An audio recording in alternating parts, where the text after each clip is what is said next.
Gil McLachlan, thanks so much for your time. We've had only 4 rounds of the AFL and AFLW unaffected by COVID this year. It's been a season, an extraordinary season. You must feel a great sense of relief now that the grand final is upon us.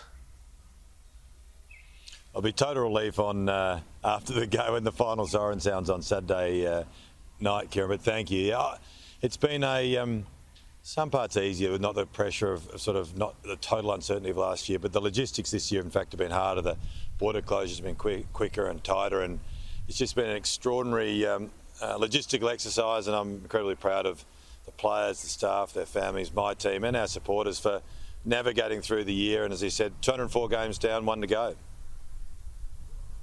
Have you felt a sense of responsibility at times? Because this game, your sport has been, for many lives, many Australians, it's been the distraction that they've needed. It's been the one thing that they could look forward to. Yeah, I have. I mean, it's a privilege and a responsibility to lead this game, and you know, people are hurting everywhere, and we are very aware of how much it means to so many people. And my staff, a team are tired. I had a management meeting this morning, and there's some of them still in Melbourne, there's some here. And as finished up, I just said, hope you're going okay. You know, we've got 6 more days or 5 more days to go, but we are doing something that is so important to so many millions of people across this country, and that purpose and that understanding of how important our game is really clear to us, and to the team, and we're very aware. And I hope we know with the ratings and the interest, it's been big for a lot of people. How close did it come to falling over at some point? So I've read various accounts of you receiving calls early on a Saturday, lockdowns looming, you've had to move the location of where teams were travelling. How close did it to falling over at various points? Well, there was a way. We always felt confident we'd find a way, but it's only degrees of how hard. The toughest was when the weekend when Brisbane at 10 a.m. was announced they're going to lockdown, and not only lockdown, we couldn't play sport. I think we had 6 teams up there and maybe 1 or 2 travelling up there, or 1 there, and so I thought we might have been having to put a hold on the season at that point, but we were able to, within hours, to get those 3 games that were due to be in Brisbane renegotiated to Melbourne. We had teams not get off the plane. Melbourne sat on the tarmac for hours and then rerouted back to Melbourne. I think they're in the air or certainly on a plane for 9 hours that day and then played the next day. So, I mean, asking a team of players to do that in a normal year would be impossible, but they did it without blinking and just got on with it, and that's what the approach has been. We've had a lot of high wire acts, a lot haven't made the public. Things by inches and minutes, and umpires being rerouted and turning up a minute before the game, and it seems to have been how it's been, and bit of luck, and I think a fair bit of good management by a lot of people, and we're on the cusp of getting it all done.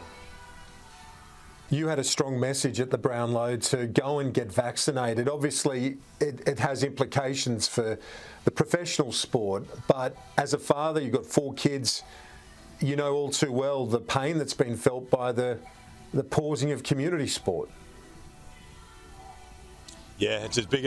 I mean, I've been in lockdown for over 200 and something days myself. My family has, and the thing I've felt most keenly has been for them, obviously not being at school, but not being a part of their footy club, their sporting clubs, and that sense of community, playing sport, being active, being with their friends, and we've got no way out of this, Kieran, other than to get vaccinated. The government's made that clear. That's our journey, and it's it's much less about the individuals, about the collective. That's what we need for our kids, our communities, for our economy, for our way of life. There is no other way, and we just got to get vaccinated. That's pretty simple from my perspective.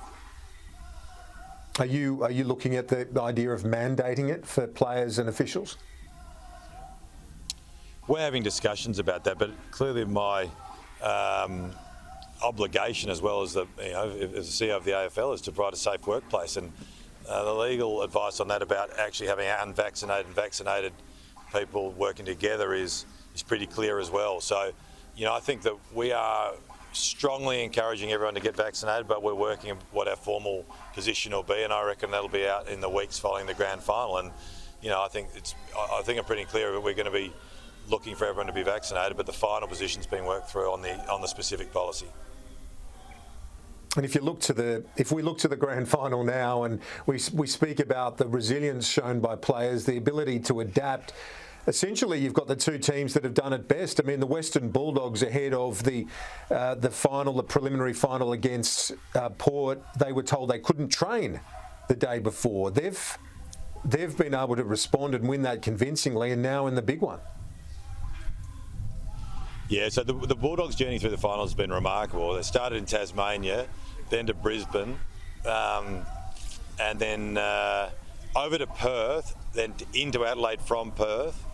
With, as you say, they were locked in their hotel rooms in Brisbane. They had to get tested and couldn't train when they landed in Adelaide. So I think their ability, and this is the story of the year, the teams who can accept what they can't control and deal with what's in front of them that they can and move on and deal with it have gone well. And these two teams have been, I think, top two for 16 of the 23 weeks. I feel we've got the best two teams in the grand final. And the way they both played in the prelims, it's set up for something special. The Bulldogs came out of quarantine on Sunday, and they're going to have the right prep. And, sold out here. We had 200,000 people waiting in a queue to get a ticket who couldn't get one. So the demand and the energy here is amazing. And I think they're going to get the West Australians, I think, are going to get the grand final they deserve.